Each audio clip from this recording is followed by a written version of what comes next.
everyone. It's me, Emma, the heavy metal lawyer. I've fixed my microphone, hopefully for good, and I'm here to do a special video for you since I've been gone for so long.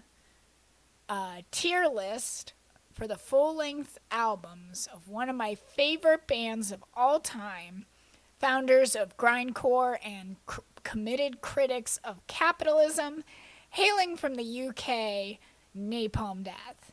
Napalm Death's discography is one of the most prolific and consistent of any band, period, let alone any metal band, spanning over 34 years, many lineup changes, and many experimentations and changes in style that were always controversial among both band members and fans. For the purposes of this list, I'm going to use the best audio quality versions of each album, which with most of the older albums is the full dynamic range versions released by Earache Records. I'm going to go through the 16 full-length albums chronologically, and particularly I've divided the albums into 4 different periods of Napalm Death based on the style of the band. The first period is the grindcore period, covering their first 2 albums, Scum and From Enslavement to Obliteration. The second period is the death grind period, covering the albums Harmony Corruption, Utopia Banished, and Fear, Emptiness, Despair. The third period is the groove grind period, covering some of the band's greatest and worst albums. And those albums are Diatribes, Inside the Torn Apart, Words from the Exit Wound, Enemy of the Music Business, Order of the Leech, The Code is Red, Long Live the Code, Smear Campaign, and Time Waits for No Slave. The fourth period is the modern period, covering Utilitarian, Apex Predator, Easy Meat, and Throes of Joy in the Jaws of Defeatism, with that last album possibly signaling the start of a new period given how different some of the songs on it sound, though only time will tell. So, let's get started with the grindcore period. This is Napalm Death in its first incarnation, pre-Barney on vocals, and starting out with their first album, Scum, this one. This original lineup of the band on this album is short-lived and will be completely gone in only 4 years, which is always an interesting thing when a band is literally more than its members, an entity with a life of its own beyond both the founding lineup and the current lineup. But Scum is Napalm Death's most historically significant album, as it is often cited as the first grindcore album. Repulsion's Horrified wouldn't come out for another 2 years, though the use of blast beats in their demos in the early 1980s may have been where Napalm Death got that sound from. Arguably, Siege or Septic Death should hold the title of first grindcore album, but I think both of those bands are still so rooted in hardcore punk that they wind up sounding more like power violence than grindcore, though obviously there's a lot of overlap between power violence and grindcore. Anyways, y'all already know I gotta put Scum on S tier. It's kind of impossible not to do so. During a period where politics was becoming neoliberal, Margaret Thatcher was reelected the same year this album came out. Napalm Death begins this album by screaming, "Multinational corporations, genocide of the starving nation." While mirroring the politics of many of their anarcho-punk friends, the growling vocals and down-tuned guitars didn't sound anything like crass. Tracks like Scum and Negative Approach were simply nothing that anyone had ever heard before, with both hardcore and metal, there were certainly bands that were trying to play as fast as possible. After all, Rain and Blood by Slayer came out earlier in 1986, but Napalm Death combines speed with a ferocity that creates, and I know I use this reference too much, a wall of sound in the sense of Phil Spector. And of course, with the infamous track You Suffer at 1 second long, and many other tracks clocking in under 1 minute, Napalm Death started the grindcore trend of micro songs. Though, in my opinion, the band that does that best is Sore Throat. Check out Disgrace to the Corpse of Sid Vicious if you're curious about that. Next, we have From Enslavement to Obliteration. Where are you? Which features the first long-term member of Napalm Death, who's still in the band today, Shane Embury, who came on to play bass. I'm not entirely sure of this, but based on the interviews I've read of the band about the album, I believe the songs were written collectively, whereas on the later albums you see songs attributed to one or more band members. It's much more clear. And even more than a bassist, I think Embury really stands out as a songwriter for the band, and that's not quite present yet on this album. The album is essentially Scum 2. It's got the same anarcho-punk aesthetics. They even quote a rudimentary Peni song. It's got the same early grindcore sound. It does have a little bit more consistent songwriting, but the album lacks any standout, interesting tracks like Scum has.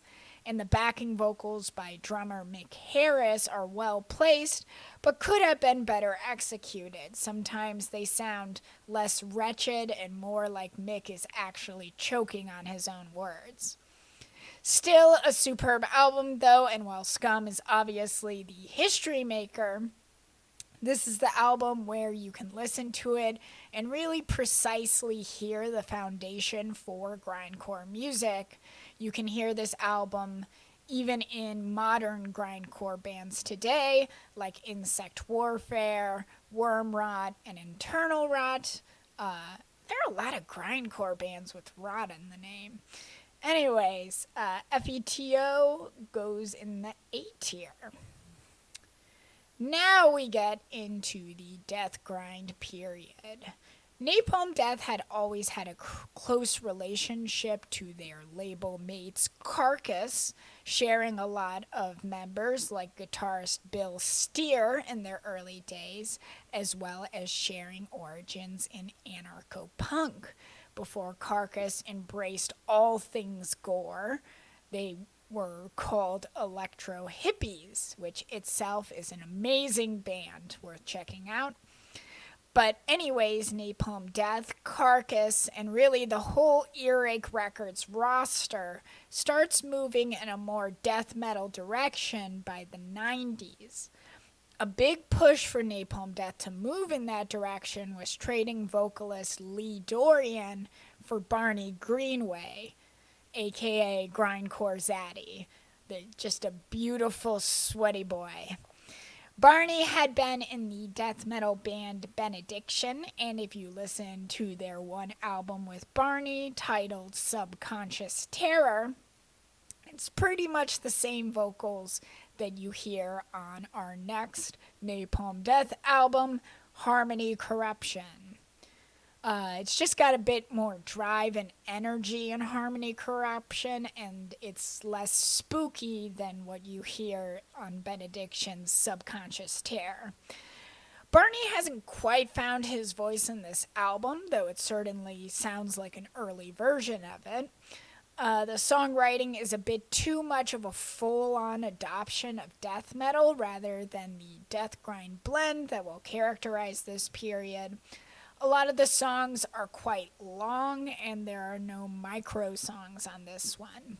The 3 songs written by Shane Embury, titled Vision Quest, If the Truth Be Known, and Malicious Intent are all standout tracks, which certainly helps to give the beginning of the album a good start, but it sags in quality until you get to the last track, Suffer the Children, which, to be fair, is a favorite track among some fans. The album holds an interesting place in both the history of grindcore and of Napalm Death. In the UK, fans were pissed when it came out, or at least some fans were, because of their origins in the anarcho-punk scene. It felt like the band was abandoning that crusty grindcore sound to sound more or less like early death metal bands like Deicide or Obituary, both of which did do guest vocals on this album, so it's not an unfair criticism. But in the United States, this was the first Napalm Death album to get wide distribution. In the UK, famous radio DJ John Peel had made sure that grindcore and crust punk releases got beyond the ears of anarcho-punk squatters, but there was no similar support in the US until New York City label Combat started looking beyond US early death metal bands like Possessed, inking a short-lived deal with Earache, which I believe lasted from 1990 to 1993, to distribute their albums in the United States, not just Harmony Corruption, but other releases like World Downfall by Terrorizer and Street Cleaner by Godflesh. The deal was short-lived because in 1993, Earache signs a new deal with Columbia Records, and I think Combat, or possibly their parent company Relativity, also signed a deal with Columbia Records that year. Basically, Columbia saw that metal was making money and didn't want Roadrunner Records to establish a monopoly on the genre in the United States. Anyways, the long and short of it is that a lot of UK fans were disappointed, whereas a lot of US fans, including people who would go on to form grindcore bands like Agoraphobic Nosebleed, were just being introduced to the band for the first time and didn't really have anything to be disappointed about. Overall, looking at the album now, it is a good album, but it isn't quite that signature Napalm death metal mixed with grindcore sound that makes the band stand out from the crowd, so I'd put this one on B tier. Like the swinging of a pendulum, though. After swinging from grindcore to death metal with Harmony Corruption, Napalm Death swings back towards grindcore with their next album and winds up playing a beautiful mix of the two. Well, beautiful to me. In one of their best albums, Utopia Banished. The only thing that I don't like about this album is the text of Utopia Banished on the album cover. You can't see it right here, but it's completely unreadable, bright red text. I don't know who made that decision. Great album cover overall, though, a visual aesthetic that Napalm Death mostly will continue for the rest of their career. Dystopian scenes of modern capitalism consuming vulnerable human beings. I really can't overstate how excited I am to see this album played live during Metal and Beer Fest in Philly. That's why I'm doing this tier list, and I'm also going to do a tier list for Converge. And I've already done a tier list for Pig Destroyer, which I'll link in the comments or in the description, whatever. The one thing I think Napalm Death really figures out with this one is how to structure their albums. For example, the songs I Abstain and Dementia Access, they fit together like puzzle pieces. Embry has 6 writing credits on this one, and iconic grindcore guitarist Jesse Pintado does quite a bit of writing on it as well, which definitely shows with this being one of the most guitar-centric of Napalm Death's albums. Whereas I would say Napalm Death overall as a band is more vocally and rhythmically centered. Pintado's contributions to grindcore are enormous. He was the guitarist on World Downfall by Terrorizer. He's the guitarist on every Napalm Death album from 1990 to 2000. He was the guitarist on Brujerismo by Brujeria. And played guitar on Welcome to Reality by Resisting Culture, an extremely underrated grindcore album. Anyways, this is the best album of their death grind period. It's pretty much a perfect death grind album. Nothing really compares outside of the best Carcass albums. This one goes on S tier. Conversely, Fear, Emptiness, Despair is the pendulum swinging back in the direction of death metal. And it sounds more like Harmony Corruption than Utopia Banished, though there are some sounds, some reverberations or echoes from Utopia Banished in this one. But unfortunately, overall, it just kind of sounds like a repeat of Harmony Corruption, and I penalize repeating a lot. And of course, you know, with a band as great as Napalm Death, something's got to go on the lower tiers. So I put Fear, Emptiness, Despair on the C tier. Next, we have the beginning of the groove grind period, and oh boy, was this period all over the place for the band. Its start almost destroyed the band with the album Diatribes. Diatribes was Napalm's effort to capitalize on the groove metal trend, the subgenre made famous by Pantera's Cowboys from Hell in 1990 and the rest of that band's discography from that release on. And like a lot of established metal bands that try to do groove metal, I talked about this, for example, in my video on the Antichrist by Destruction.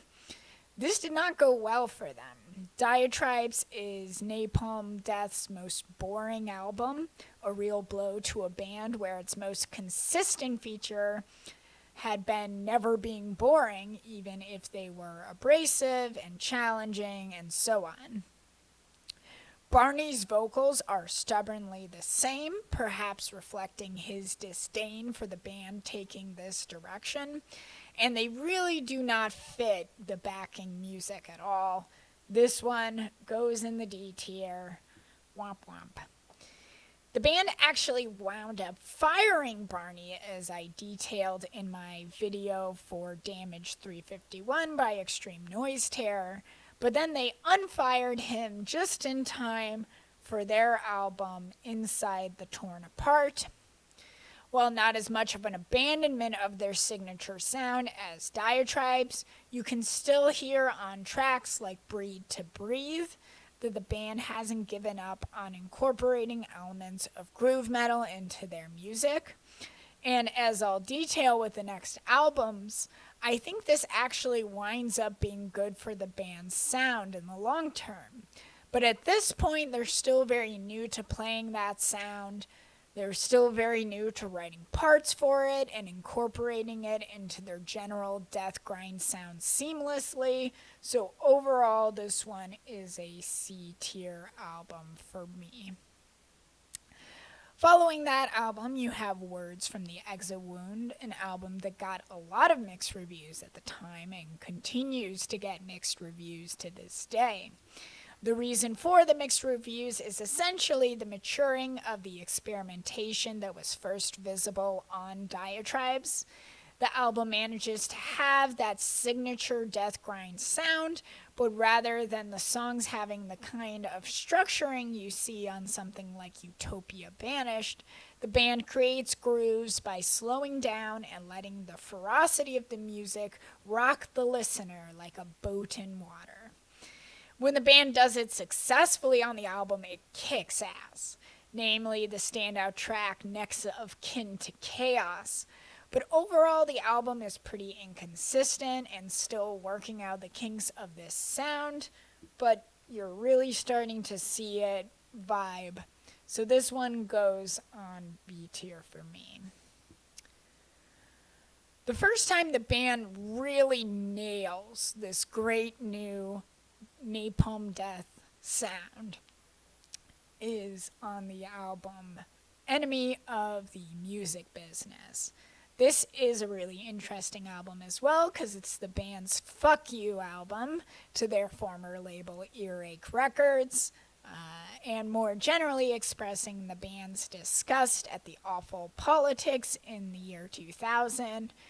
You know, year 2000, it was the peak of neoliberalism and end of history bullshit, World Trade Organization, you had NAFTA, just all sorts of awful corporate control over everything. Everything seemed like it was being privatized.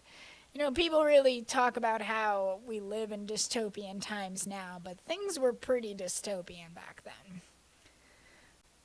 In a clever songwriting move, rather than trying to nail this death grind groove sound with every song, the band alternates between more Utopia Banished sounding death grind and the death grind groove. The album is, in general, pretty well crafted and thoughtful, which often happens when your album is driven by a unified purpose, even if that unified purpose is just saying fuck you to somebody. This one goes on A tier. The band's next album, Order of the Leech, continues to hone their death grind groove sound, this time for all but 2 songs on the album, so you can tell they're getting more confident. However, the album lacks the sense of purpose that Enemy of the Music Business does, as well as lacking any standout track. It's a good album, just not great. So this one goes on B tier. You know what? I'll put it above Harmony Corruption too. Fuck it. Next, you have The Code is Red, Long Live the Code, which has the consistency of Order of the Leech, but does have some standout tracks, and most importantly for me, the drums sound way better on this one for some reason. They were recorded in different studios, so that might be the reason, but I have no idea for sure why they sound so different. All I know is the drums on The Code is Red sound sharper and do a much better job of creating a wall of noise rather than a wall of mush. The band also starts playing around with emphasizing Barney's vocals with screechy backing vocals, but it isn't always executed well, and sometimes it actually backfires and takes away from the sound by sounding like a silly parroting, like a little kid trying to mimic his older brother being cool. Overall, I'd give this one a B tier as well. It's really close to A tier, but just not quite there because of the aforementioned kinks in executing the vocals. Smear Campaign is a solid album from the band debuting in 2006. In my opinion, the most underrated and overlooked of Napalm Death's discography. Notably for the band, this is the album where they really master how to pair those high-pitched, squeaky vocals with the low, rumbly growl of Barney.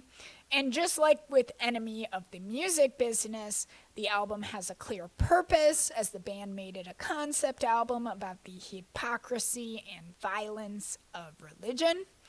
definitely feeling that one in the wake of the Texas Supreme Court, or the Supreme Court decision on the Texas abortion snitch law. This is the band knocking it out of the park with their death grind groove sound. You can hear their confidence in both the playing and songwriting, but you can also hear that, as great as this one is, that the band is ramping up for something even greater. I'd put Smear Campaign in the A tier. And the period ends, this death grind groove period, ends with Time Waits for No Slave. A favorite album of many Napalm Death fans. It was the perfection of everything Napalm Death was trying to be throughout this death grind groove period, going beyond the death grind sound that they had perfected in Utopia Banished, while retaining everything that makes Napalm Death recognizable and brutal as fuck. You can tell the band is really pushing itself in this one. It's not just that confidence and well execution you see in Smear Campaign, but it's going a step beyond. You have like the track Dick Tot features some of the most impressively deep growls from Barney you'll hear on any Napalm Death song, and this is a man who is already doing deep growls better than practically anyone else. Possibly the most amazing thing about the album is how it keeps up the energy. It does not feel like a 51-minute long album, which few extreme metal bands can pull off. And the closer track, De-Evolution Ad Nauseum, is one of the heaviest tracks on the album, which is very rare for extreme metal. And, you know, the track ends with Barney just screaming, "Play dead!" It's so good. And few albums lyrically spoke to the frustrations with capitalism and its politics at that time, with frauds like Gordon Brown and war criminals like Tony Blair having hijacked the Labour Party in the UK, and of course the war in Iraq was looming large. Time Waits for No Slave just spoke to that politics better than any other album, in my opinion, from that time period. This is an S tier album. So, the modern period for Napalm Death was essentially an answer to the question, what is Napalm left to do after perfecting this death grind groove sound with Time Waits for No Slave? The band seems to have learned its lesson from Diatribes, the only album by the band which I dislike. The rest of these, even the ones I put on C tier, you put that thing on and I'm down. I love it. And the lesson they learned was that experimentation and innovation were good as long as they didn't try to reinvent themselves in one fell swoop, which rarely goes well for a band. Enter the band's modern classic, Utilitarian. This album came out right when I moved to New York City in 2012, one of the worst times of my life. It really helped me get through a lot as someone who was perpetually without housing and without work and without hope. The track The Wolf I Feed, which is very hard not to call the wolf I feed, given how the lyrics are delivered on the track. It's Napalm Death's best song, period. It's certainly its most popular song, and I'm sure there are some fans out there who would argue that the title for Best Napalm Death Song belongs to On the Brink of Extinction or Scum or Suffer the Children. But Wolf I Feed is a truly transcendental track that has everything good about those tracks, plus being way more catchy and having these creepy, cool, moaning vocals, in addition to Barney's signature growl. There's saxophone on this album from legendary grindcore saxophonist John Zorn. And with tracks like Nom de Guerre, Napalm Death somehow manages to revamp that scum era classic grindcore sound all the way back from the beginning when none of these people were even in the band. They managed to revamp that sound with modern studio treatment, and it sounds so good. This is an S tier album for Wolf I Feed alone, and probably my third favorite album by the band overall. Now, Utilitarian had the adverse side effect of peaking at their new modern style immediately and thus setting high expectations for what came next. And what came next was Apex Predator Easy Meat in 2015. The album has a couple of standout tracks, namely Smash a Single Digit and How the Years Condemn, the first being like Nom de Guerre and doing that classic grindcore but with modern studio treatment sound, and How the Years Condemn has this absolutely wicked bass tone, which is a really fun thing to hear since that's an instrument that usually isn't noticeable for the band, despite bassist Shane Embury having such a prominent role in songwriting for the band. I have to admit, when this album came out, though, I was mostly focused on the difference in quality between this one and Utilitarian. It lacks the freshness and the tightness of Utilitarian, and it's far more top heavy, petering out pretty quickly after the track How the Years Condemn, which is only the fourth track on the album. So overall, this one is a B tier for me. Put it there, maybe better than Orland Leach. I won't obsess over this. And finally, we get to Throes of Joy and the Jaws of Defeatism. We're finally here. It's the last album. This is a really interesting one. You definitely have the modern utilitarian type Napalm Death sound, but also something that's like kind of doomy, like the moans of Contagion in the track Contagion, and the entirety of A Belly Full of Salt and Spleen. And you even get some post-punk or shoegaze type sounds with the track Amoral, which at times almost sounds like the band Idols. And you also get in the track White Cross, though it's a bit more intermeshed with grindcore in that one. However, outside of those four tracks, Contagion, A Belly Full of Salt and Spleen, Amoral, and White Cross, the rest of the album just doesn't really deliver. And hey, kudos to them for deftly interspersing the tracks at the beginning, middle, and end of the album. But conversely, the album is over 51 minutes long, so it doesn't quite manage to give it a consistent feeling even with spreading out those four standout tracks. I'm going to put this one on B tier as well. Though I really do hope the band doesn't wait another 5 years before giving us another album. That was the Apex came out in 2015, and this one came out in 2020. It might seem greedy for a band this prolific, so many albums, with 4 S-tier albums, 3 A-tier albums, etc. But those 4 tracks, there's this really interesting sound that I'd love to hear done more consistently on another full-length album.